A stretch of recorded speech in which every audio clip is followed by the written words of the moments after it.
তুমি আমার চেম্বারে কি করছো? লোডশেডিং কিনবে রে তোরা একটা একটা কথা বললে না, দুই গালে দুটো বসাই দিই। এমন একটা ভাব করছে যে তোমাকে রেপ করতে এসেছি।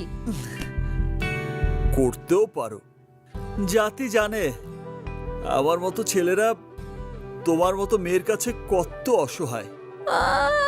ওরে আমার অসহায়, শোনো, তোমার উপকার করার জন্যই এসেছি, বুঝছো? তুমি মিডিয়ার সামনে আজহার স্যারকে নিয়ে কেন উল্টাপাল্টা কথা বলেছো? স্যার যে তোমার নামে সমিতিতে তোমার লাইসেন্স বাতিল করার জন্য যাচ্ছিল, কি হতো তখন?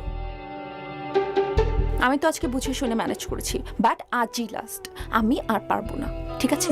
বললেই হলো, আমার লাইসেন্স বাতিল করা অত সোজা না।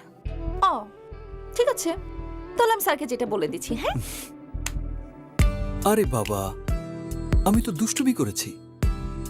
আমিও মজা করেই স্যারকে বলে দেব, ঠিক আছে? সে কি, তুমি তো দেখি জামাই শ্বশুরের মধ্যে ঝগড়া বাঁধিয়ে দিচ্ছ। এই, তোমার কি লজ্জা করে না? আমার বাবার 18 নাম্বার অ্যাসিস্ট্যান্ট হওয়ার যোগ্যতা নেই তোমার।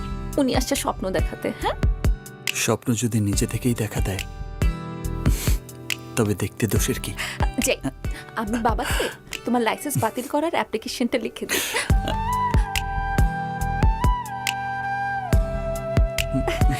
বাবা,